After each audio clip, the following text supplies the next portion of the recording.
Assalamualaikum warahmatullahi wabarakatuh. Waalaikumsalam warahmatullahi wabarakatuh. Selamat pagi.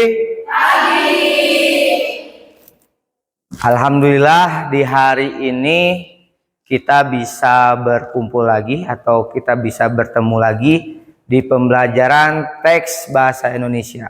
Teks berita ya, di pelajaran bahasa Indonesia. Nah, sebelum kita mulai pembelajaran hari ini, silakan kalian melihat sekelilingnya apakah masih ada sampah atau tidak. Dipersilakan. Tidak ada. Kalau tidak ada, berarti lingkungan sekolahnya sudah bagus, sudah bersih. Silakan kalian bereskan kursi dan mejanya supaya pembelajaran kalian nyaman.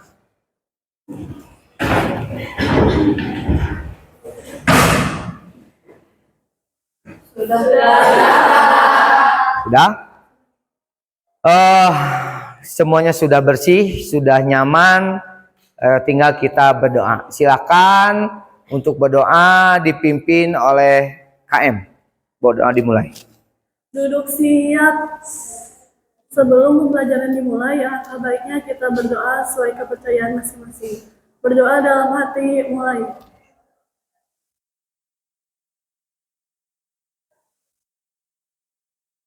Berdoa selesai. Beri salam. Assalamualaikum warahmatullahi wabarakatuh. Waalaikumsalam warahmatullahi wabarakatuh. Berdoa kita sudah ya. Bersihnya sudah, kerapihannya sudah. Bapak mau menanyakan gimana kabarnya hari ini? Baik-baik saja? Ada yang sakit? Ada. Ya. Kabarnya hari ini alhamdulillah kalau baik semua. Sebelum itu Bapak akan mengabsen dulu siapa yang tidak hadir hari ini. Ya. Alfi Nuraila, Alia Hasna Khairunisa, Citra Rizky Yanis Putri Pamungkas, Dea Juwita, Dinda Putri Dewi Safitri, Hasna Lutfun, Ika Mustika, Kaisya Alia Putri, Malda Malihatul Umah, Mutia Rizky Virgiani, Nadia Safa Ajhar, Naila Husna Setiawan, Nailatul Jahra. Sakit apa? Mana sekretaris? Sakit apa? Berapa hari? Seminggu. Sudah ditengok? Ada suratnya? Nisa Putri Ramadhani Nurelawati, Nona Bintang Agustin, Rizka Nurfadila, Safana Mawa Saniyah, Selvia Wulandari, Silva Aulia Jahra, Siva Nuraini, Jahra Halimatul Sadiah. Sakit apa? Cedera kaki kenapa? Kecelakaan. Udah berapa minggu? 2 minggu. Patah kakinya gitu. Tidak. Ada surat dokternya? Jahra Zafira Nadin. Sakit apa? Kecelakaan juga. Operasi patah tulang. Ya. Udah berapa minggu? 2 minggu. Ada suratnya ya? Mudah-mudahan yang teman-teman kita yang masih sakit bisa segera sembuh ya, dan kembali lagi bisa belajar di kelas kita bersama-sama. Ya. Tadi Bapak menanyakan gimana kabarnya, baik semua, alhamdulillah ya. Tetapi mungkin Bapak juga pengen tahu perasaan kalian hari ini pasti berbeda-beda.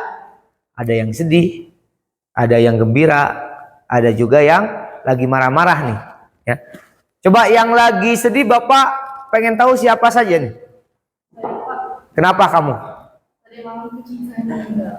Kucingnya meninggal ya. Siapa lagi yang lagi sedih? Kenapa? Tugasnya ketinggalan di rumah. Ada lagi? Kenapa? Uang jajannya hilang. Kasih jajan dia ya nanti ya. Yang lagi marah. Kenapa?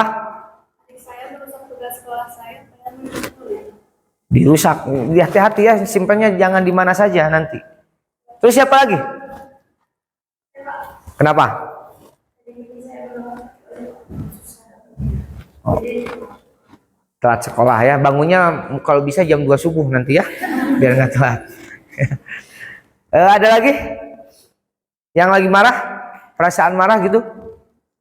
Nggak ada? Yang lagi bahagia? Kenapa bahagianya? Dikasih HP baru tuh orang lain mah ya, alhamdulillah ya. Siapa lagi yang lagi bahagia? Kenapa kan? Tuh bekal jajannya ditambahin ya. Ya mungkin karena nilainya bagus biasanya ya, ditambahin, atau yang dikasih HP lagi ulang tahun mungkin, atau nilai ujiannya bagus atau nilai ulangannya. Kalian juga harus bisa seperti itu ya. Tapi jangan memaksa minta nanti. Oh minta HP, jangan. Alhamdulillah semua kabarnya sehat juga. Terus ada yang bahagia, ada yang sedih, ada yang marah. Mungkin perasaan itu akan berbeda-beda ya setiap siswanya. Tapi mudah-mudahan rasa sedih dan rasa marah tersebut bisa hilang. Bisa hilang ketika nanti beres pelajaran atau lagi nanti berlangsung pelajaran. Bapak pengen kalian di pelajaran Bapak semua dihilangkan rasa sedih dan rasa marahnya. Harus bahagia ya. Harus bahagia, harus tersenyum gitu. Nah, Bapak pengen tahu teks berita itu apa? Ya.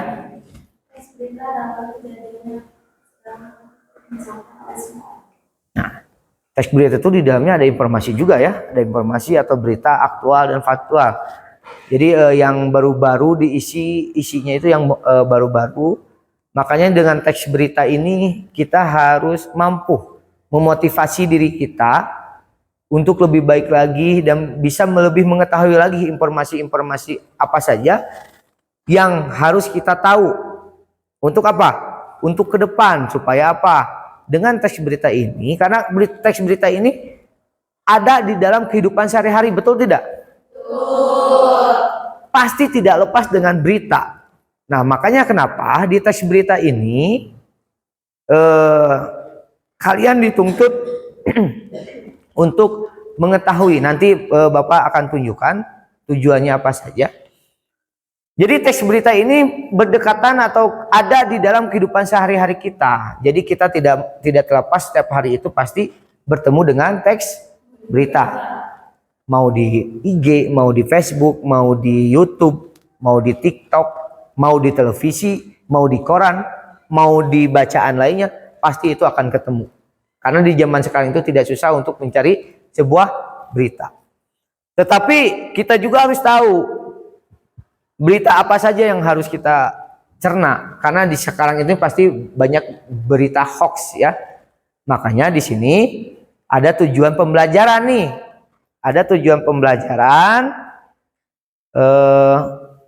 yang akan kita capai, yaitu tujuan pembelajarannya adalah peserta didik mampu mengidentifikasi struktur teks berita secara sistematis, struktur dan kreatif melalui problem based learning atau PBL ya. Kedua, peserta didik mampu mengidentifikasi unsur sebuah teks ya, mampu mengidentifikasi untuk unsur sebuah teks ya. Sasarannya apa? Sasaran peserta didik targetnya adalah peserta didik reguler atau umum. Tidak ada kesulitan dalam merencanakan dan memahami apa? Materi ajar terkait unsur dan struktur teks berita ya. Jadi tidak ada lagi kesulitan merencanakan dan memahami materi ajar terkait unsur dan struktur teks berita. Tujuannya apa tadi?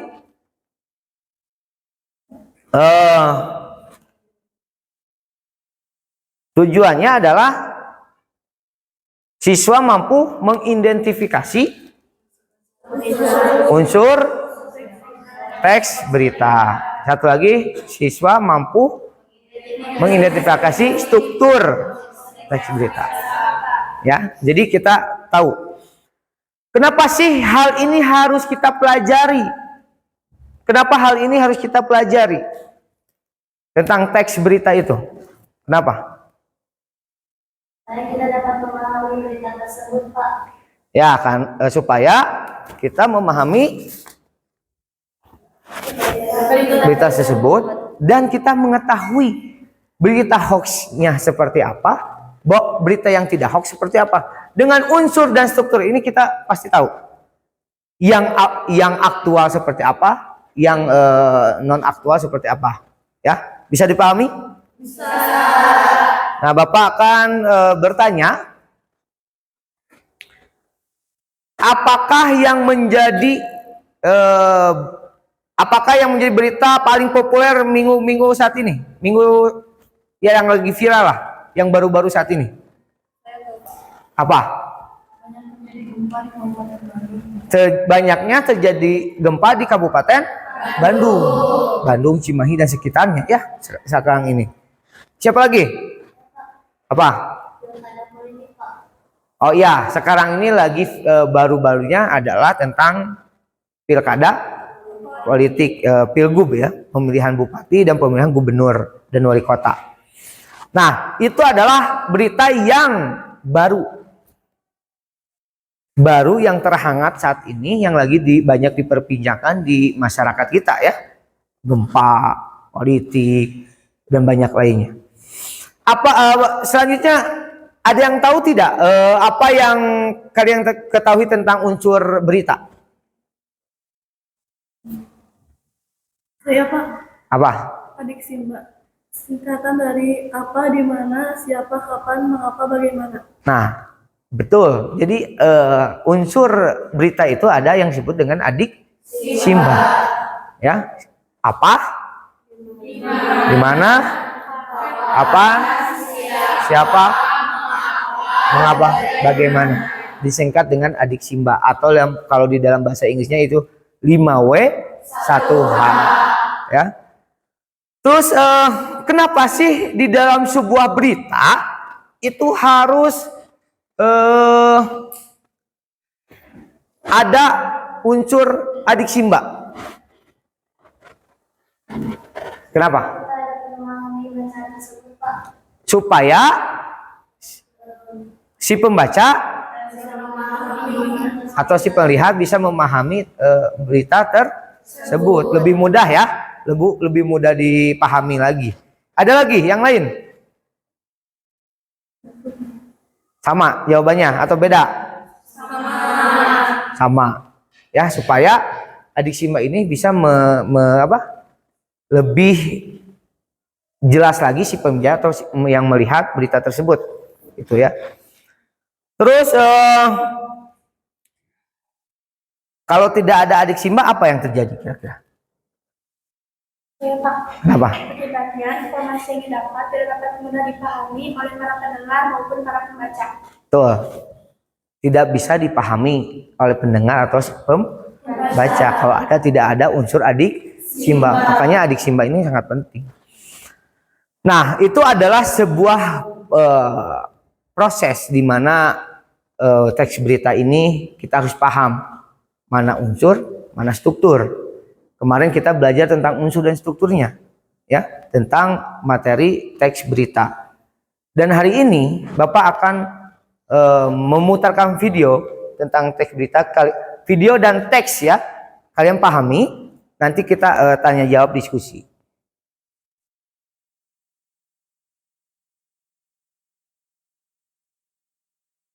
Buka ini. Informasi terkini kita sahabat jurnalis Kompas TV, Mustajab di Aceh Barat Aceh. Selamat siang Mustajab. Polisi sudah mengamankan terduga pelaku. Apakah sudah ada tersangka dalam kasus ini? Ya, ada dan juga saudara secara maraton polisi Polres Aceh Barat memeriksa 3 orang saksi yang terdiri dari kakak korban, kemudian dari orang tua korban dan juga salah satu pengajar di pondok pesantren tersebut atau ustaz di pesantren tersebut. Akhirnya polisi sudah menetapkan NN, istri pimpinan pondok pesantren tersebut menjadi tersangka. Informasi kepastian tersangka ini kami dapatkan tadi melalui Kapolres Aceh Barat AKBP Andi Kirana yang kita konfirmasi soal status dari NN, istri pimpinan pesantren yang melakukan penyiraman ARKB atau melumuri ARKB ini kepada tubuh korban. Dan penetapan ini sudah dilakukan oleh Polres Aceh Barat setelah memeriksa 3 saksi tersebut. Kemudian Kapolres Aceh Barat juga menyampaikan bahwa korban ini ditetapkan sebagai tersangka karena melanggar Undang-Undang Perlindungan Anak pasal 76 ayat C yang kemudian kemarin ditetapkan sebagai tersangka dalam kasus penganiayaan NKRI seorang santri di daerah Kecamatan Pantai Cermin ini yang mengguri badannya dengan cabai karena kedapatan merokok di daerah tersebut. Mario. Oke, Mustajab, bagaimana dengan kondisi korban saat ini yang bisa ada informasi kepada kita? Ya, korban sendiri itu sudah bersama dengan keluarga. Informasi kemarin sore juga korban sudah bisa duduk-duduk atau sudah berkumpul dengan keluarga di rumah, tapi masih ada rasa trauma yang dia rasakan karena perlakuan istri pimpinan pondok pesantren pada dirinya pada saat kedapatan merokok. Memang seperti dilakukan informasi sudah diamini oleh unit PPA Polres Aceh Barat dan juga Bapak Naga Raya. Jadi dalam pengawasan polisi karena korban juga masih trauma dalam hal ini. Dan informasi juga tadi disampaikan oleh pihak kepolisian Aceh Barat bersama dengan korban sendiri ada korban lain. Korban lain ini hanya disuruh untuk makan cabai karena memang kedapatan merokok bersama. Kemudian korban sendiri saat itu juga bersama korban, tapi tidak menggunakan baju sehingga inilah yang kemudian menyebabkan NN ini melumpuhi badannya atau menyiram badan korban ini dengan blender air blender kami yang di blender kemudian disiram ke tubuh korban. Dan inilah yang menyebabkan kemudian korban sendiri seperti dalam video yang viral pada Rabu lalu itu. Jadi kondisi korban Mario dan juga saudara saat ini masih dalam kondisi trauma dan informasinya memang korban belum atau tidak mau kembali lagi ke daerah tersebut. Itu informasi kita dapatkan informasinya dari wilayah Aceh Barat, Mario. Ya, pendapat masih terus dilakukan kepolisian. Kita ikuti terus kasus penyiraman air cabai. Terima kasih Mustajab laporan. Nah, itu tentang penyiraman air cabai di pondok pesantren. Sudah dapat adik simbanya? Sudah. Nah, selain video yang kalian amati, Bapak punya teks juga yang sama yang tadi beritanya. Tolong silakan dibaca ya.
Sudah ke bawah ya?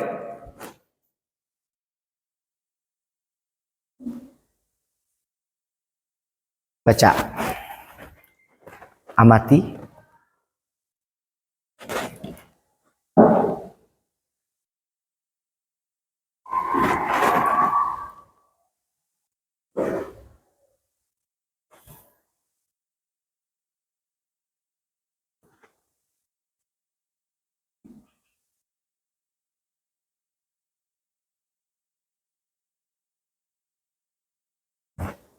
Sudah? Nah, separagraf lagi.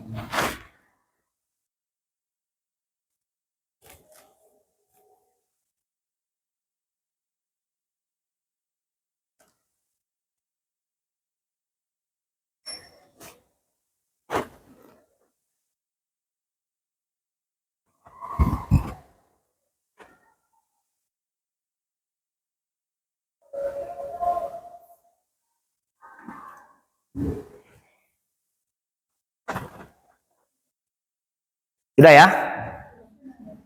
Sudah? Sudah ketemu unsur adi simbanya? Yang pertama apa?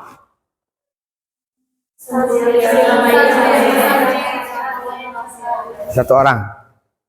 Siapa? Yang mau menjawab, ya? Santri yang disiram air cabai yang karena diketahuan merokok. Kedua adalah di mana? Pesantren daerah Aceh. Ya. Di mana terus? Kapan? Rabu lalu teh kapan? Dijelaskan nggak tanggal berapanya? Tidak dijelaskan. Harinya hari Rabu ya.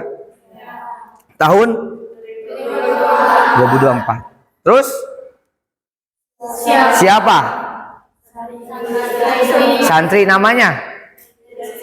Inisial? N. NN ya? Nah, terus siapa lagi selain santri? Terus? Pelakunya? Istri dari pemimpin pondok pesantren. Terus? Mengapa?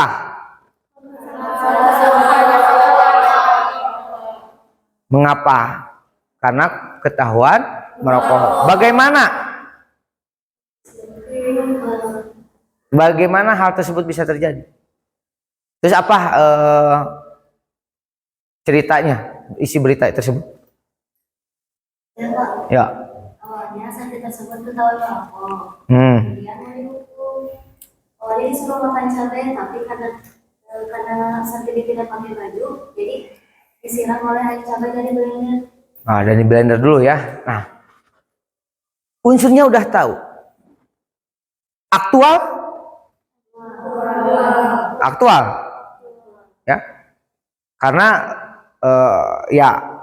berita tersebut adalah bagaimana anak siswa didiknya pesantren ketahuan merokok.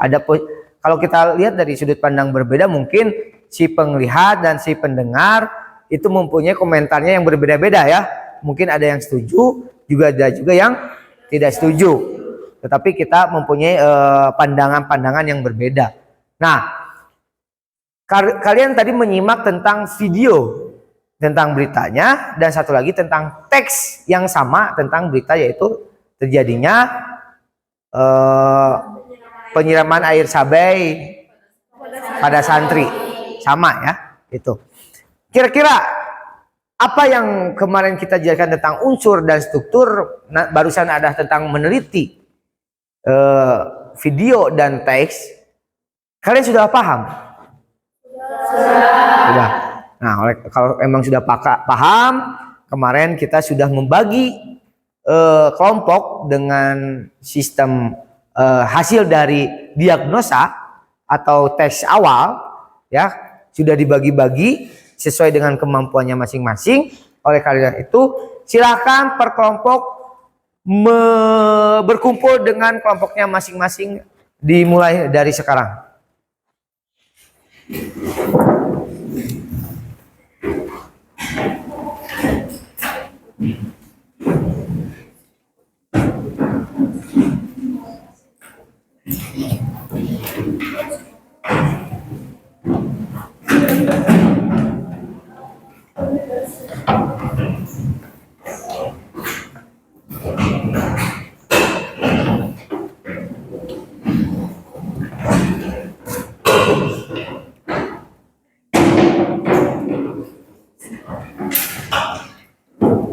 Oh, ini laptopnya. Ada yang nggak bawa laptop? Kelompok mana? Kelompok 1 yang mana?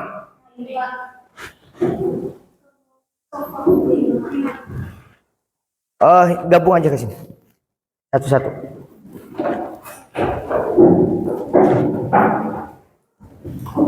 Kemarin ada kesalahan.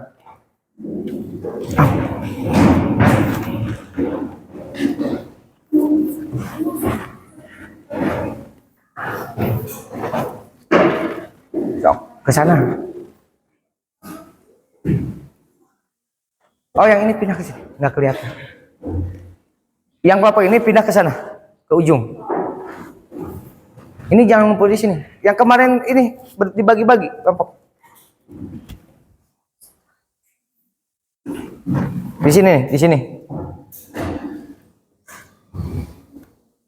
Kamu sini.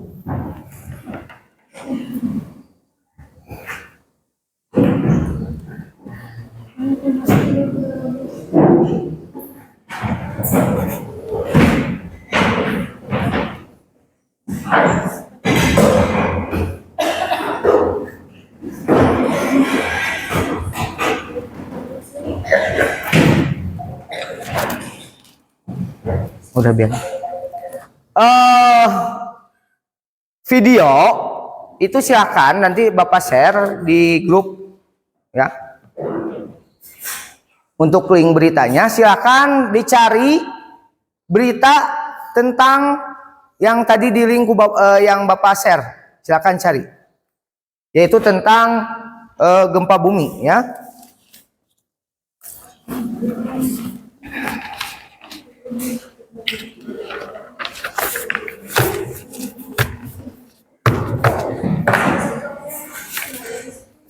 Kelompok 1 mana? Citra. Ini dikerjakan. Kelompok 2. Kelompok 3. Diisi ya. 4 mana?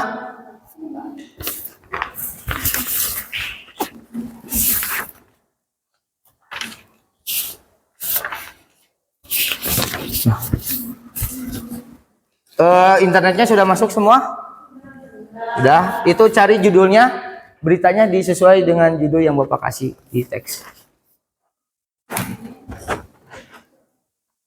Apa yang terjadi? Kenapa? Udah bisa? Yang ini udah? Ke Google. Nah, itu nggak apa-apa. Nah. Silakan diteliti ya. Udah bisa?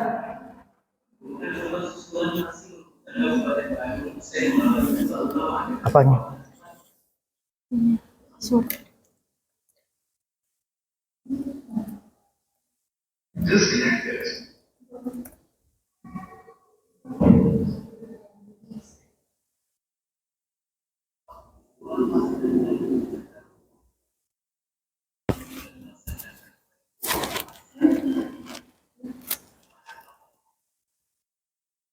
Udah nih masuk. Passwordnya ini nih. Untuk internetnya. Ya. I-nya besar.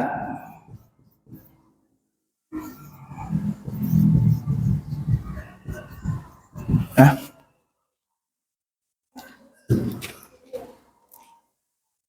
Bisa nggak passwordnya? Udah.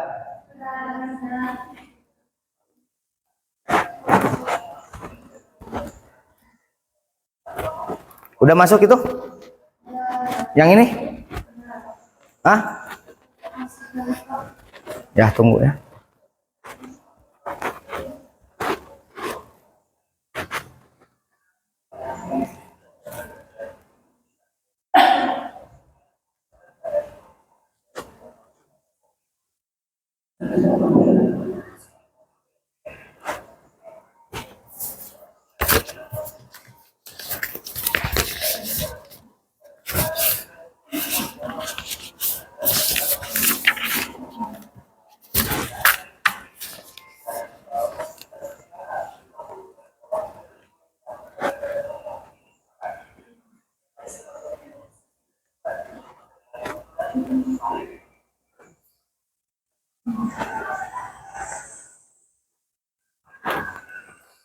Udah?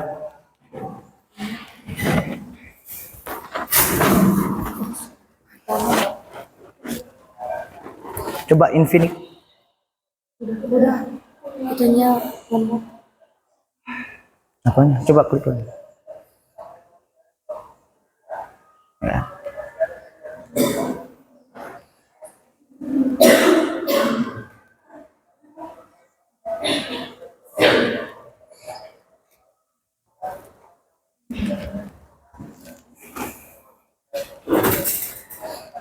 Udah videonya? Udah ada semua? Nah, udah dilihat, diamati? Nah, Bapak akan membagikan ini teksnya. Tadi videonya, ini ke teks. Ya. Silakan dibaca teksnya tentang gempa di situ ya.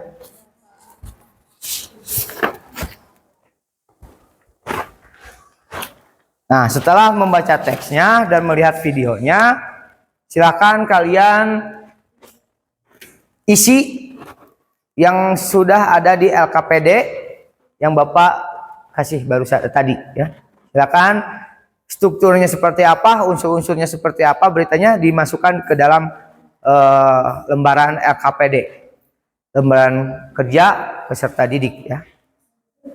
Kalau belum masih paham, silakan diputar berapa kali juga. Cermati, pahami ya.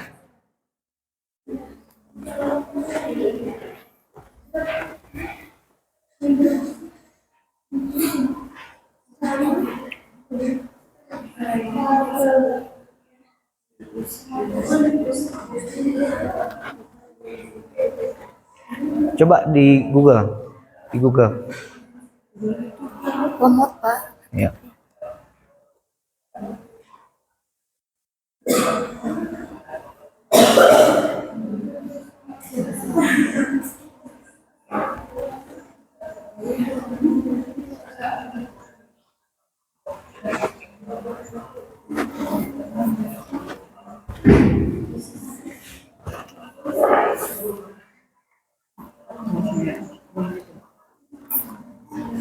Kalau yang ada yang tidak pahami silahkan bertanya ya.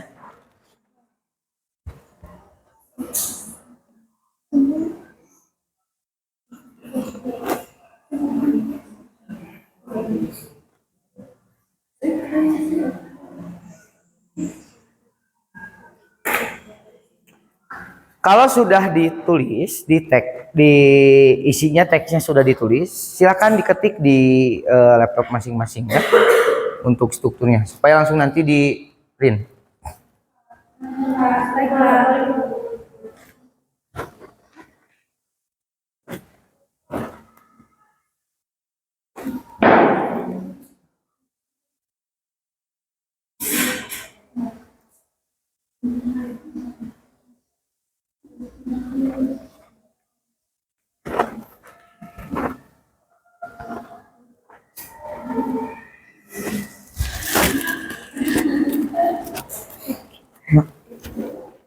Kenapa?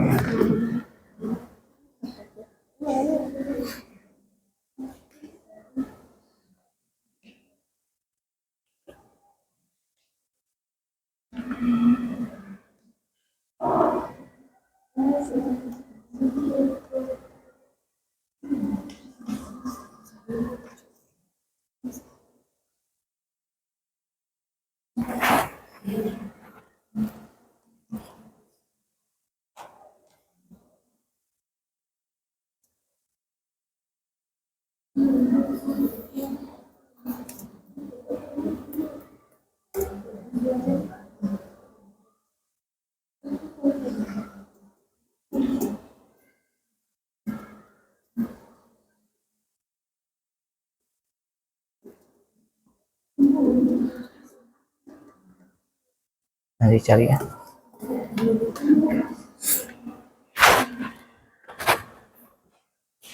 Kenapa? Ada kesulitan? Tidak. Ya, kenapa?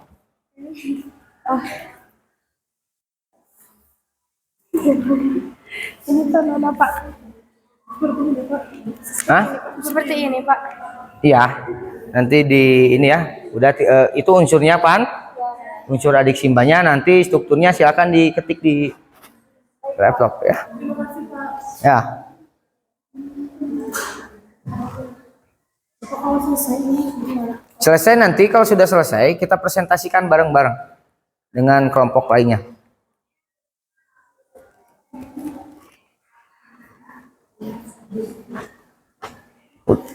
Udah bisa ya?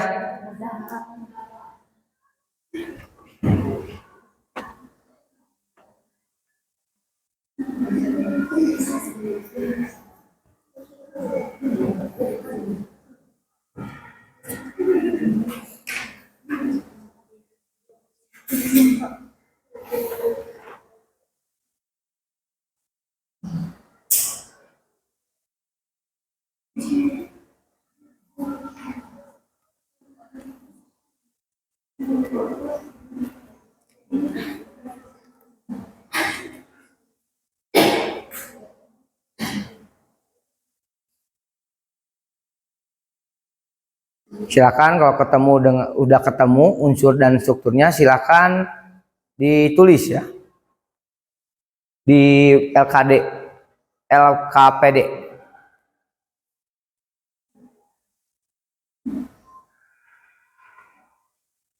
Dikerjakan, ditulis itunya, teksnya.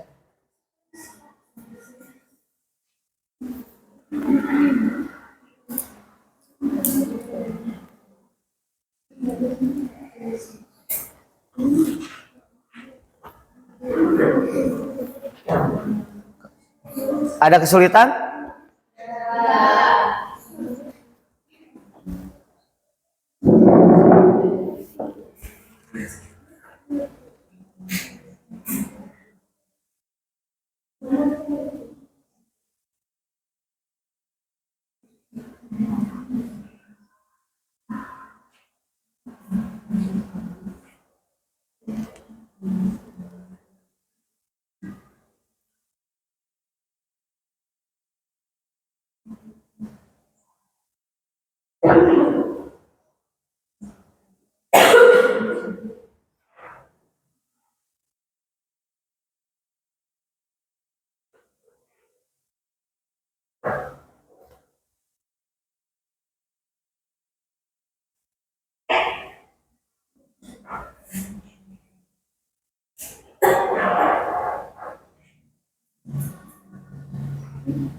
Kenapa?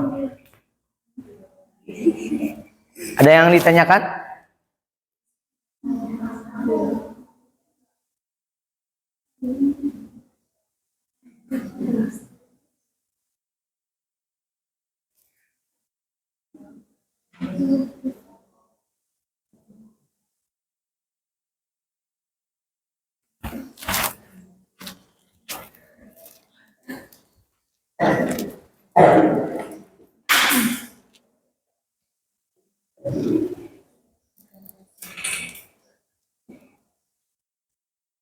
Udah dicatat unsur adik simba dan strukturnya?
Ya, kenapa? Apakah ini termasuk dengan bagian tubuh kepala, tubuh, ekor? Pokoknya yang kepala itu, struktur kepala itu yang kemarin kita jelaskan bahwa di dalam sebuah kepala itu harus ada adik simba. Nah, ini termasuk adik simba bukan? Kalau termasuk ya udah berarti masuknya ke kepala, ya. Bisa dipahami? Ya.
Kerjakan ya.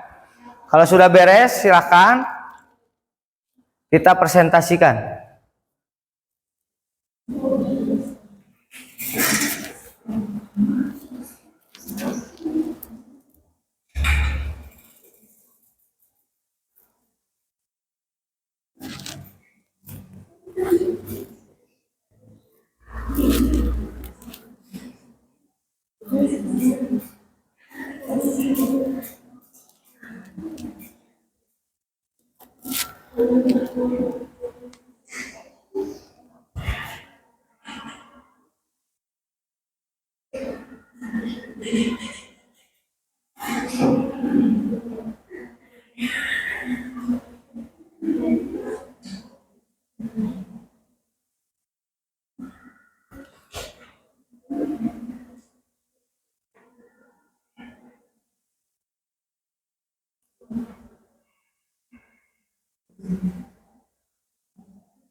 Sudah semua?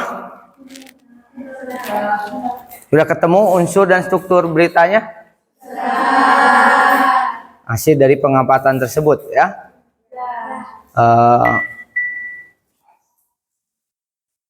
Untuk kelompok pertama mana? Silakan untuk kalau sudah beres kita langsung ke tahap presentasi. Nanti di tahap presentasi kelompok 1 akan mempresentasikannya. Lalu setelah mempresentasikannya ditanggapi oleh kelompok 2. Setelah ditanggapi oleh kelompok 2 ditanggapi kembali oleh kelompok 1. Dan seterusnya. Paham? Nah, sampai sini ada pertanyaan? Takutnya belum ada yang paham? Cukup. Silakan kelompok 1 untuk mempresentasikannya.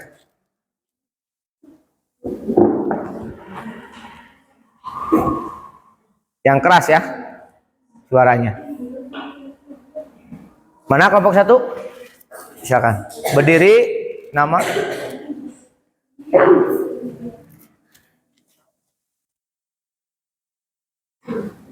Assalamualaikum warahmatullahi wabarakatuh. Waalaikumsalam warahmatullahi wabarakatuh. Nama saya Citra dari kelompok 1 akan mempresentasikan hasil pengamatan diskusi tentang video pada pasien. Yang berjudul peristiwa gempa bumi. Sesuai dengan struktur teks berita, di bagian kepala ada gempa susulan yang terjadi di Kabupaten Bandung sejak Rabu 18 September 2024 sampai Kamis 19 September 2024 mengakibatkan banyak masyarakat di Kabupaten Bandung yang menjadi korban dalam peristiwa gempa bumi. Gempa ini terjadi disebabkan oleh karena pergerakan sesar dan selat. Menimbulkan 49 bergejolak. Oleh karena itu, salah satu upaya untuk menghindari gempa adalah dengan 2020. Dan di bagian umum terdapat gempa Bandung yang disebabkan oleh sesar dan selat dengan kekuatan 4,9 magnitudo tergolong gempa dangkal dengan kedalaman 10 km sebanyak 29 susulan tersebut. Terdapat gempa yang guncangannya bisa dirasakan oleh masyarakat. Dari bagian ekor terdapat dengan adanya peristiwa gempa susulan ini banyak masyarakat yang mengalami kerugian dan kerusakan, mulai dari kerusakan pada lingkungan rumah, sejumlah fasilitas umum, Planata Humas PBD Jawa Barat Hadiran Kansas Minta memperkirakan kerugian akibat gempa ini mencapai 385 miliar. Dan ada di bagian unsur teks minta yaitu Alisimba yang terdapat pada apa terjadinya gempa susulan di Kabupaten Bandung, dan di bagian siapa banyak para masyarakat di Kabupaten Bandung yang menjadi korban, dan di mana di Kabupaten Bandung baru Cimahi. Dan di bagian kapan sejak Rabu 18 September 2020, dan di bagian mengapa adanya pergerakan sesar plasma, dan di bagian bagaimana gempa utama dengan kekuatan 4,9 magnitudo tersebut tergolong gempa dangkal dengan kedalaman 10 km sebanyak 29 km. Sekian dari kelompok 1. Kelompok 1 sudah mempresentasikannya. Silakan kelompok 2 untuk menanggapi hasil dari presentasi tersebut. Silakan. Assalamualaikum warahmatullahi wabarakatuh. Waalaikumsalam warahmatullahi wabarakatuh. Menanggapi jawaban dari kelompok 1. Berdasarkan hasil diskusi bersama saya sangat setuju dari jawaban kelompok 1 karena sesuai dengan apa yang tadi kejadian seperti Terima kasih atas sarannya, selamat menerimanya, dan mempersiapkan.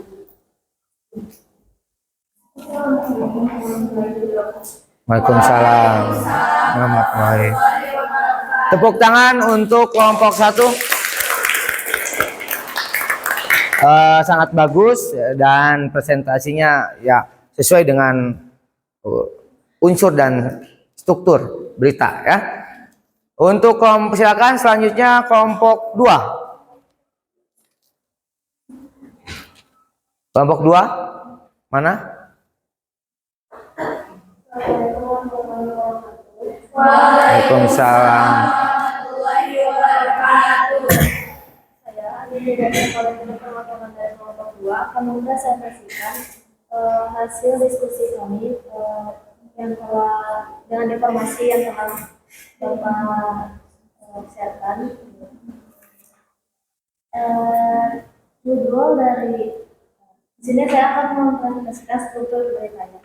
Judul dari informasi yang tadi ialah gempa Bandung akibat sesar plasma. Di bagian kepala atau web, isinya ialah terjadinya gempa bumi di Kabupaten Bandung Barat dengan kekuatan 4,9 magnitudo, kemudian tercatat sebanyak 29 gempa bumi susulan sejak Rabu 18 September sampai Kamis 19 September 2024. Gempa bumi ini disebabkan pergerakan sesar plasma dan kedalaman 10 km. Di bagian tubuh atau body, jenisnya adalah data jumlah kerusakan bangunan bertambah menjadi 4.483 rumah dan 155 fasilitas publik. Selain itu juga ada 8 fasilitas kesehatan, 52 sekolah dan 75 tempat ibadah yang rusak. Itu tersebar di Kabupaten Bandung, Garut, dan Cimahi. Adapun warga yang terdampak gempa ini mencapai lebih dari 21.000 orang, lalu 1 orang anak tewas dan 94 orang terluka. Di bagian ekor, ini terisi Planeta Humas PPD Jawa Barat hari yang dan Saskanuta mengimbau agar masyarakat meningkatkan mitigasi dan cara mandiri untuk mengantisipasi gempa dangkal. Salah satunya upayanya ialah yang bisa dilakukan dengan berlindung di bawah meja kayu agar bagian kepala terlindungi. Sekian dari kelompok 2. Silakan, barusan kelompok 2 sudah mempresentasikannya. Lalu ditanggapi oleh kelompok 3 ya, hasilnya. Silakan. Assalamualaikum warahmatullahi wabarakatuh. Waalaikumsalam warahmatullahi wabarakatuh. Jadi saya di sini untuk membahas hasil presentasi kelompok 2. Sebelumnya, perkenalkan nama saya Nadia Rafa Azhar Sundamenik dari kelompok 3. Menurut saya, hasil presentasi kelompok 2 bagian body atau badan kurang detail atau kurang sempurna. Jadi, saya akan mempresentasikan bagian badan dari kelompok saya. Puluhan gempa susulan masih mengguncang Kabupaten Bandung usai mengalami gempa berkekuatan 4,9 magnitudo. Kerugiannya akibat gempa ini mencapai 380 miliar. Tercatat 29 gempa susulan. Akan tetapi, masyarakat hanya merasakan 4 kali gempa susulan sebanyak 21 orang yang terkena dampaknya. Sekian. Terima kasih. Terima kasih atas tanggapannya. Kami kelompok 2 akan mengoreksi hasil diskusi. Assalamualaikum warahmatullahi wabarakatuh. Waalaikumsalam. Warahmatullahi wabarakatuh. Tepuk tangan.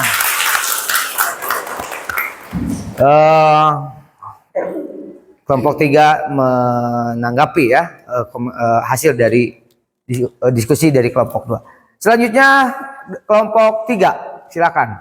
Dengarkan baik-baik untuk kelompok 4 apa kekurangannya ataupun apa hasil dari kelompok 3. Silakan. Waalaikumsalam warahmatullahi wabarakatuh. Perkenalkan, nama saya Sifan Raini, kebetulan dari kelompok 3 akan mempresentasikan hasil pengamatan kami dari video yang Bapak share. Terdapat struktur yang berisi kepala, badan, dan ekor. Di bagian kepala, gempa yang diakibatkan oleh serta sel menyebabkan masyarakat yang ada di luar rumah, adanya masyarakat yang terluka akan satu anak dewasa. Gempa ini terjadi di Kabupaten Bandung, Garut, dan Cimahi pada tanggal 18 sampai 19 September 2024. Di bagian badan, puluhan gempa susulan masih mengguncang Kabupaten Bandung usai mengalami gempa utama sebesar 4,9 kilo. Kerugiannya akibat gempa ini mencapai 385 miliar. Ada 29 gempa susulan akan masyarakat yang merasakan 4 kali gempa susulan sebanyak 21.000 orang terkena dampaknya. Di bagian ekor, untuk mengantisipasi gempa dangkal, salah satu upaya mitigasi biar bisa dilakukan dengan berlindung di bawah ada kepala terlindung. Ada juga teks yang berisi kapal senjata di mana kapal gempa Bandung akibat aktivitas Sadasena. Siapa warga Kabupaten Bandung, Garut, dan Cimahi, di mana di daerah Bandung dan Garut. Kapan sejak Rabu 18 September sampai Kamis 19 September 2024 siang. Mengapa? Karena pergeseran sesar dan sela. Bagaimana pergerakan sesar dan sela dalam pengalaman dengan kekuatan 4,9 10 km dan 29 gempa susulan juga mengalami kedalaman di bawah 10 km. Silakan kelompok 4 untuk menanggapi hasil dari diskusi kelompok 3. Assalamualaikum warahmatullahi wabarakatuh. Waalaikumsalam warahmatullahi Perkenalkan, saya Salma Aulia dari kelompok 4 ingin menanggapi hasil presentasi dari kelompok 3. Setelah kelompok kami berdiskusi, kami menyetujui bahwa jawaban dari kelompok 3 sudah cukup jelas, terperinci, dan sehingga bisa dipahami dengan baik. Terima kasih atas sambutannya. Waalaikumsalam warahmatullahi wabarakatuh. Tepuk tangan untuk kelompok 3. Ya. Silakan kelompok 4 dan kelompok 1 dengarkan diskusinya, nanti ditanggapi oleh kelompok 1 ya. Silakan kelompok 4 untuk mendiskusikannya. Untuk mempresentasikannya, maaf. Assalamualaikum warahmatullahi wabarakatuh. Waalaikumsalam warahmatullahi wabarakatuh.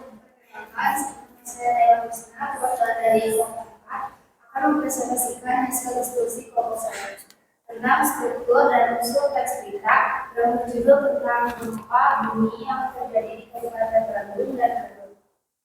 Yang pertama ada struktur. Struktur teks berita terdiri atas kepala, muka, tubuh, dan ekor. Dari tes tersebut, probabilitasnya adalah puluhan gempa susulan masih mengguncang Kabupaten Bandung. Usai mengalami gempa utama dengan kekuatan 4,9 magnitudo, tercatat sebanyak 29 gempa bumi susulan. Masih terjadi sejak Rabu 18 September sampai Kamis 19 September 2024. Gempa dangkal yang mengguncang Bandung dan diikuti serangkaian gempa susulan terus menambah kerusakan pada ribuan rumah hingga fasilitas umum. Dan berikutnya adalah data jumlah kerusakan bangunan bertambah menjadi 4,483 rumah dan 155 fasilitas publik. Dari jumlah tersebut sebanyak 534 rumah dalam kondisi rusak berat dan 476 rumah lainnya mengalami rusak sedang. Selain itu, 8 fasilitas kesehatan, 52 sekolah, dan 75 tempat ibadah mengalami kerusakan fasilitas umum. Karena Humas PPDB Jawa Barat dari Rahmat Hadi Sasmita memperkirakan kerugian akibat gempa ini mencapai 385 miliar. Adapun warga yang terdampak gempa mencapai lebih dari 20 sampai 30. Lalu ada 1 anak yang tewas dan 84 orang terluka. Sementara itu, Koordinator Bidang Data Informasi Stasiun Geofisika Kelas 1 Federal Hidrian mengatakan gempa baru ini disebabkan pergerasan sesar bersama. Lalu ekor beritanya yaitu gempa utama dengan kekuatan 9 magnitudo tersebut terjadi gempa dangkal dengan kedalaman 10 km. Lalu ada konsultasi beritanya yaitu Aisimba atau apa, siapa, di mana, kapan, mengapa, dan bagaimana. Dari tes tersebut, apa yang terjadi? Peristiwa gempa bumi di Kabupaten Bandung. Siapa yang mengalami gempa tersebut yaitu masyarakat atau warga di Kabupaten Bandung, lalu tes ini. Di mana terjadinya gempa tersebut? Di Kabupaten Bandung, lalu tes ini. Apa terjadinya gempa tersebut? Pada hari Rabu 18 September sampai 19 September 2024. Mengapa gempa tersebut terjadi? Disebabkan oleh pergerakan sesar bersama. Bagaimana gempa ini terjadi? Pergerakan berselang mengakibatkan gempa utama dengan kekuatan 4,9 magnitudo dengan kedalaman 10 km dan ada 29 susulan. Cukup sekian yang bisa saya sampaikan. Assalamualaikum warahmatullahi wabarakatuh. Waalaikumsalam warahmatullahi wabarakatuh. Silakan kelompok 1 untuk menanggapi hasil diskusi atau presentasi dari kelompok 4. Assalamualaikum warahmatullahi wabarakatuh. Waalaikumsalam warahmatullahi wabarakatuh. Akan menanggapi apa yang disampaikan berdasarkan hasil presentasi dari kelompok 4, kami kelompok 1 setuju atas apa yang teks dijelaskan secara lengkap dan juga terima kasih. Sekian, assalamualaikum warahmatullahi wabarakatuh. Waalaikumsalam warahmatullahi wabarakatuh. Silakan tanggapi lagi oleh kelompok 4. Terima kasih atas sambutannya dari kelompok 1.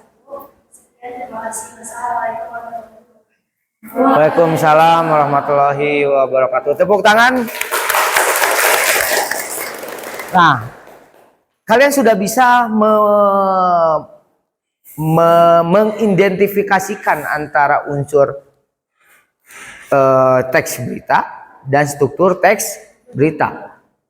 Barusan semuanya sudah terjawab hasil dari penelitian kalian melalui video maupun melalui teks yang sudah dibaca oleh kalian. Aplaus dulu untuk semuanya di IPA 3 ya.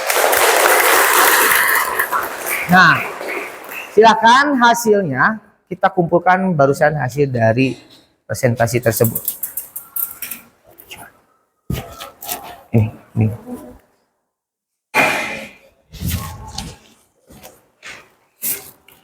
Silakan kelompok 2.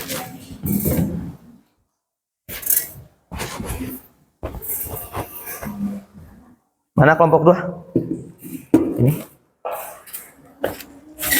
Kelompok 3. Sini.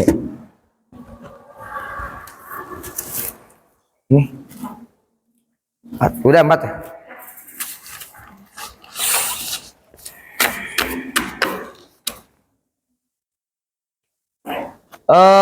Ada kesulitan dalam coba Bapak pengen tahu per kelompoknya pengalaman apa saja setelah kalian mengerjakan teks tersebut atau berita tersebut. Pengalamannya gimana? Barusan kan kalian mengerjakan. Nah, pengalaman yang kalian dapat ketika mengerjakan seperti apa? Dari kelompok 1 dulu.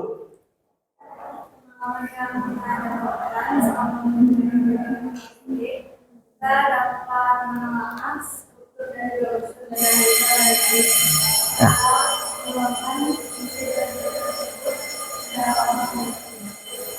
untuk kelompok 2 pengalamannya gimana? Sedikit-sedikit bermaaf karena terlalu memperhatikan, tetapi kita dengan sendiri ada di lagi kita dapat mengenal dengan mudah apabila unsur-unsurnya pun strukturnya pun tersebar. Ya. Terus tadi pengalamannya 1, 2 ya, bagus ya. Dia punya pengalaman tersendiri. Kalau kelompok 3 apa pengalaman? Kita dapat memahami lebih jelas tentang unsur dan struktur dari berita, serta dapat membedakan mana berita yang faktual dan non-faktual. Itu pengalaman kelompok 3. 1, 2, 3 berbeda-beda ya pengalamannya. Dan kita ke kelompok 4 terakhir. Bagaimana pengalaman kelompok 4 atas tadi pertanyaan menjawab pertanyaan-pertanyaan atau mengisi LKPD-nya? Setelah kita mengerjakan LKPD, kita jadi lebih mengetahui unsur-unsur dan struktur berita. Sehingga ketika kita diberikan berita atau kita membaca berita, kita bisa mengambil sisi positif dari berita tersebut. Salah satunya adalah upaya dalam mencegah. Oke, terima kasih kelompok 4. Sekali lagi tepuk tangan untuk kelompok semuanya. Bapak akan mengevaluasi sedikit materi hari ini, yaitu tentang struktur dan unsur teks berita, dan kita kembali lagi flashback ke belakang ya. Evaluasi apa materi-materi yang sudah kita pelajari pada pertemuan kemarin. Nah, sekarang kita evaluasi lagi, kita mengingat kembali ya. Pembelajaran teks berita. Teks atau tulisan yang berisikan berbagai informasi mengenai suatu hal atau kejadian yang terjadi dan masih hangat diperbincangkan oleh banyak orang. Ini ada pengertian tentang teks berita. Apa yang kalian pikirkan tentang teks berita ini? Bahwa di dalamnya itu ada informasi yang tertanam atau yang kita bisa gali ya. Informasi-informasi tersebut di dalam sebuah berita. Nah, selanjutnya adalah unsur-unsur teks berita adik simbah. Barusan kalian mengerjakan LKPD tentang unsur adik simbah, yaitu tentang apa, di mana, siapa, kapan, mengapa, dan bagaimana. Ya, semua kalian sudah memasukkan semua ini di dalam sebuah struktur yang barusan dikerjakan? Sudah ya, yaitu tentang struktur, bahwa di dalam struktur pun harus ada unsur-unsur teks adik simbah. Adik simbah adalah unsur yang harus ada di dalam sebuah berita. Keberadaan unsur tersebut membuat informasi yang disampaikan menjadi jelas dan mudah ya, dipahami oleh para pendengar maupun pembaca. Pernah kalian mendengarkan berita? Pernah, barusan ya. Barusan mereka mendengarkan dan melihat berita. Ada juga oleh yang membaca juga.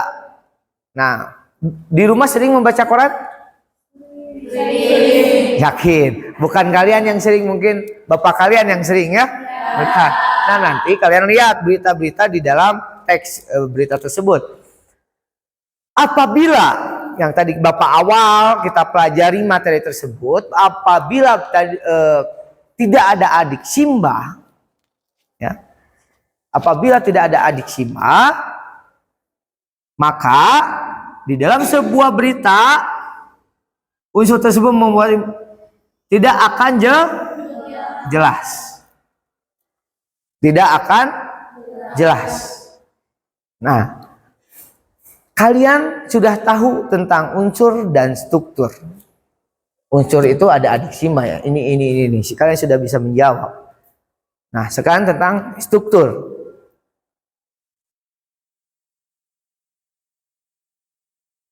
Struktur dibagi menjadi tiga. Ada lead, body, trail. Tiga ini saling berkaitan, bersangkutan. Ada kepala, ada badan, ada ekor. Kemarin kita jelaskan bahwa di dalam ada kepala, di dalam bagian kepala itu harus adanya 5W, 1H. What? Who? Where? When? Why? How? Kalau di dalam bahasa Indonesianya atau singkatannya harus ada adik simba. Jadi di dalam sebuah LED ini harus ada 5W, yaitu 1H, atau yang disebut dengan adik simba, yang adanya di dalam sebuah unsur. Bisa paham? Di dalam LED atau kepala harus di body juga harus ada 5W, 1H, tetapi lebih detail. Unsur-unsurnya lebih detail, ya. Lalu ekor. Di ekor apa? Informasi yang tidak terlalu penting, tapi masuk di dalam sebuah latar belakang atau di dalam sebuah berita. Nah, ini yang disebut dengan struktur. Dan kalian barusan menjawab struktur tersebut dan unsur-unsur tersebut setelah kalian meneliti, melihat video dan membaca sebuah teks. Artinya kalian sudah tidak akan terkecoh lagi dengan berita-berita yang hoax. Benar nggak? Benar. Karena apa? Kalian sudah bisa menentukan mana unsurnya, mana strukturnya. Apakah di dalam sebuah berita yang hoax ada unsur-unsur beritanya? Tidak. Biasanya jarang ya. Adapun iya, tapi waktu, di mana, siapa yang menceritakannya itu tidak jelas, betul? Tidak bisa dipertanggungjawabkan. Karena apa? Di dalam sebuah, nah ini nih, siapa? Biasanya kalau di dalam berita hoax itu nggak ada siapa, atau menurut, atau narasumber yang diberitakan itu tidak ada, ya, hanya imajinasi saja, hanya argumen-argumen pendapat saja. Apakah di dalam sebuah berita itu pendapat? Bisa dimasukkan dalam berita itu pendapat? Bisa nggak? Kenapa? Karena sifatnya faktual dan harus jelas sumbernya. Adapun misalnya gini, tadi kan kalau menurut gempa itu berapa rumah? Itu pendapat atau hasil? Hasil dari penelitian, ya, atau observasi. Itu. Ada yang ditanyakan dulu sampai sini? Nah, ini adalah tentang struktur piramida terbalik atau teks berita. Ya. Di dalam sebuah teks berita ada yang disebut dengan struktur piramida terbalik. Yang tadi disebutkan yaitu benar, informasi yang paling penting apa, siapa dan di mana, ini termasuk adalah adik simba dan 5W 1H harus ada di dalam kepala tersebut. Terus badan ini juga sama, ya, harus detail. Dan ini ekor atau berita yang tidak terlalu penting. Kalau tidak ada kepala, ada badan dan ada ekor. Barusan kalian diisi? LKPD-nya diisi ya? Oke, ada sekali lagi ada yang ditanyakan atau yang bisa kurang dipahami antara faktual dengan aktual? Kalau begitu Bapak yang bertanya, apa bedanya faktual dan aktual?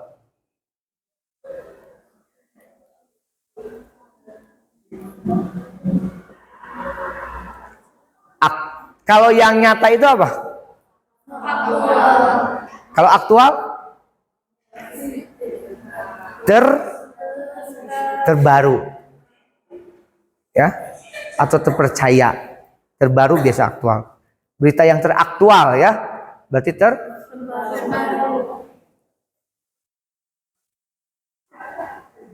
Coba kalian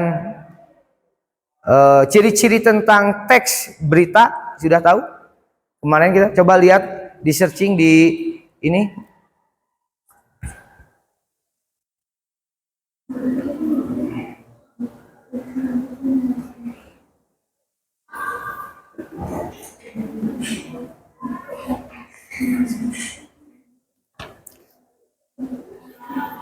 Sudah ada ya? Sudah ditulis kemarin?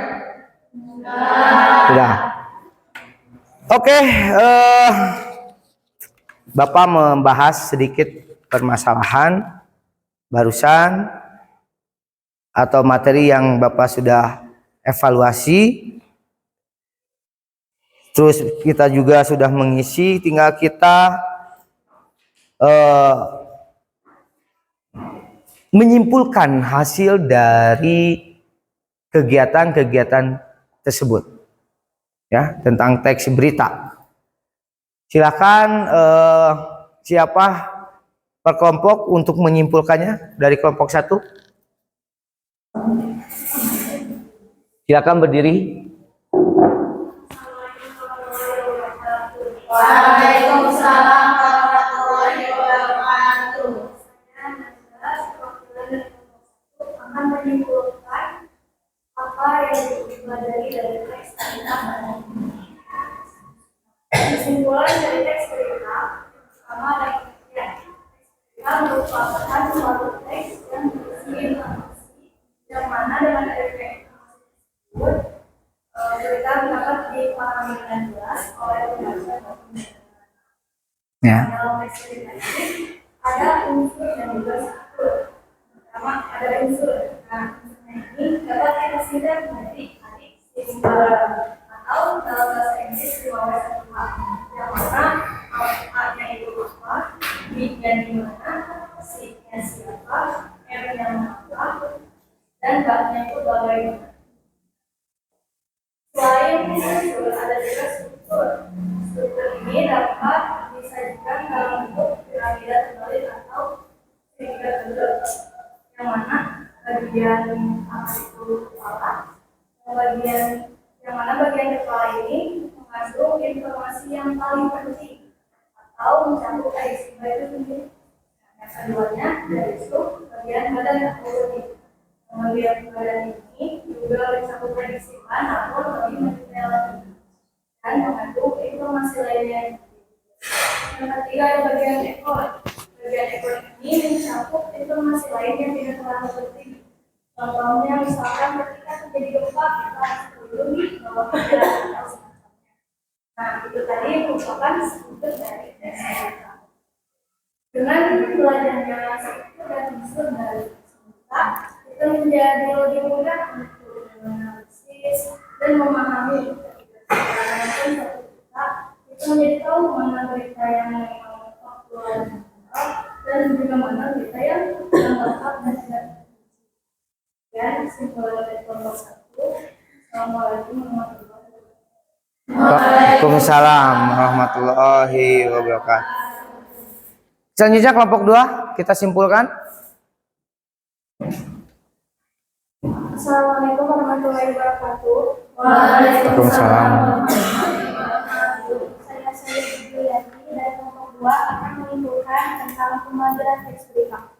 Pembelajaran teks berita mencakup beberapa poin, yaitu pertama teks berita. Teks berita adalah informasi tentang peristiwa terkini yang disusun secara objektif dan informatif.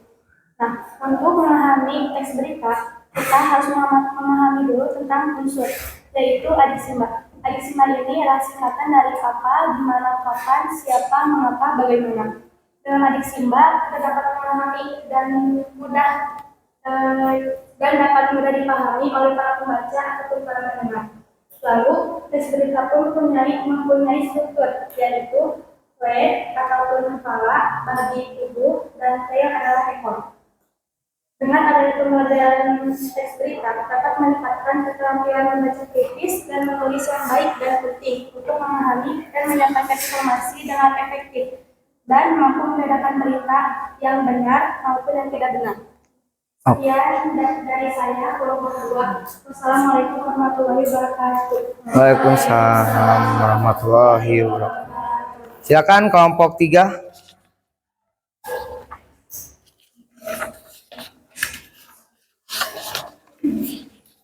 Untuk menyimpulkannya.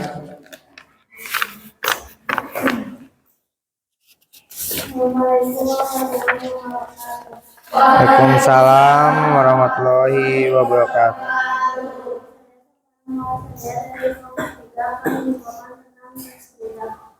Berita adalah sebuah informasi yang sedang hangat diperbincangkan oleh kalangan umum.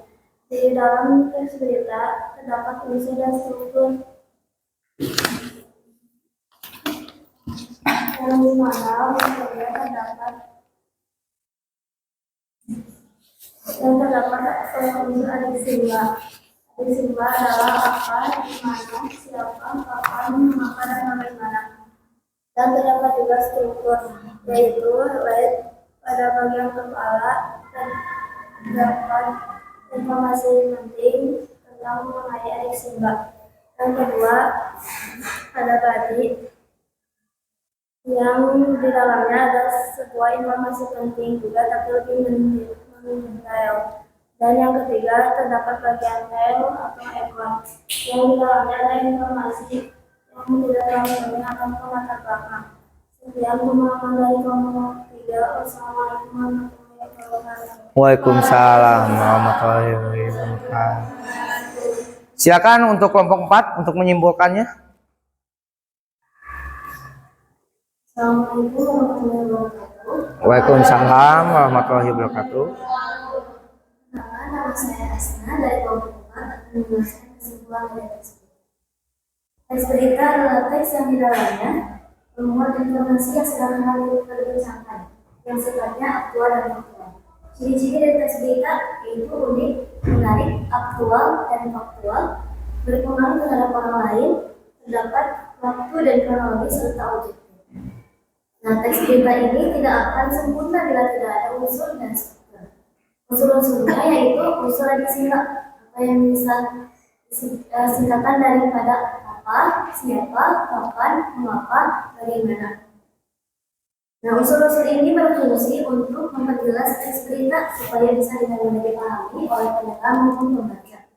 Selain itu ada juga struktur dari teks berita, yaitu head, body, dan tail.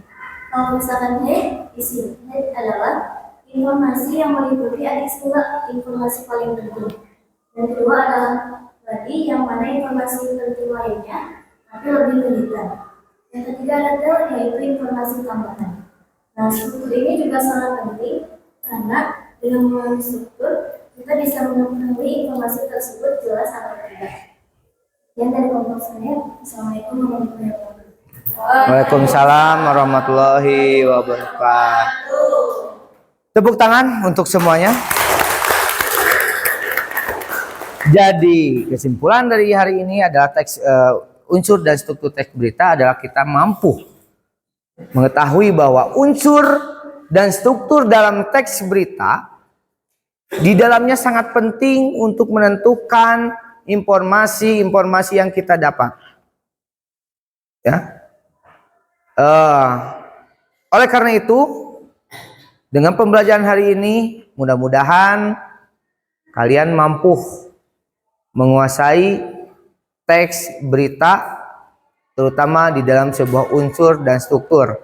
Dan hari ini alhamdulillah tujuan kita sudah terpenuhi bahwa siswa mampu mengidentifikasi unsur dan siswa mampu mengidentifikasi struktur teks berita dengan model pembelajaran problem based learning atau yang disebut dengan PBL. Ya. Nah, itu kesimpulan hari ini. Mudah-mudahan kalian bisa mengembangkan tentang struktur dan unsur-unsur nanti di luar jam sekolah, bisa memahaminya lagi, dipelajarinya lagi ya. Lalu setelah itu Bapak akan meng-share link ke grup WA nanti, WhatsApp ya, nanti dilihat untuk kalian isi tentang refleksi teks berita ya, nanti isi oleh kalian. Setelah itu kita akan ketemu lagi di minggu selanjutnya, yaitu tentang kaidah-kaidah kebahasaan di teks berita ya. Berarti pertemuan selanjutnya yaitu kaidah kebahasaan. Jadi bagaimana kita bisa kalimat apa saja, bahasa apa saja yang kita bisa masukkan ke dalam teks berita supaya berita tersebut bisa lebih sempurna lagi, baik untuk dilihat maupun untuk dibaca. Bisa dipahami? Bisa. Ya, ada yang dipertanyakan hari ini? Cukup paham? Paham. Ya, sekali lagi teks berita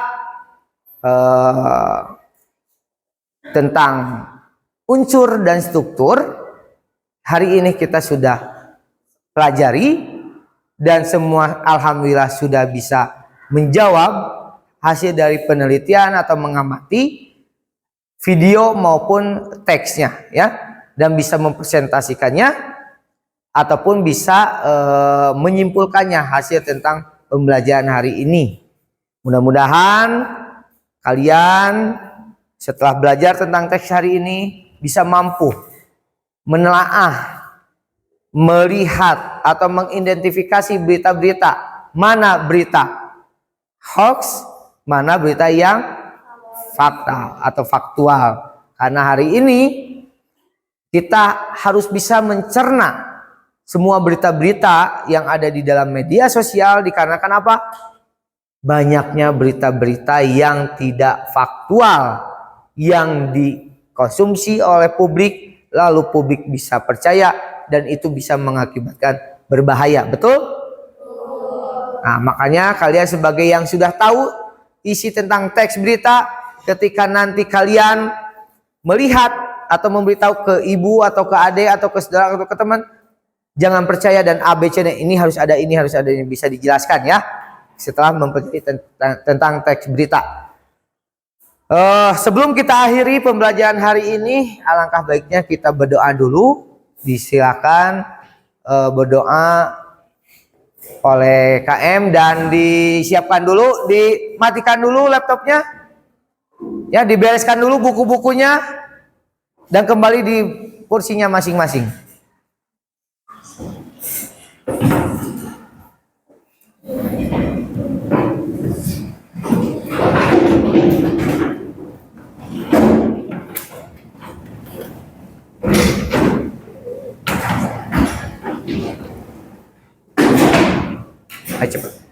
Cepat.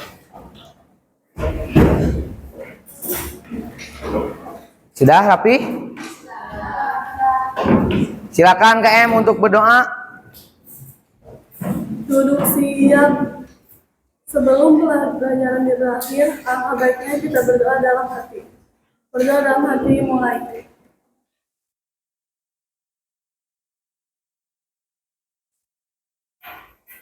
Berdoa selesai.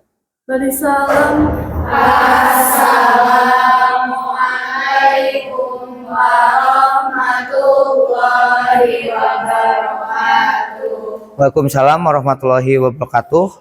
Terima kasih. Mudah-mudahan kalian sehat selalu dan diberikan pembelajaran yang barokah dan bisa menjadikan ilmu kalian sebagai manfaat baik dunia maupun akhirat. Amin ya robbal alamin.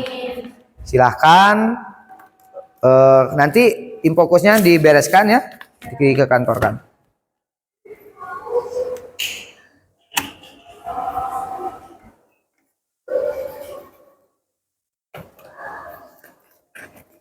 Sampai ketemu di pertemuan selanjutnya. Assalamualaikum warahmatullahi wabarakatuh. Waalaikumsalam.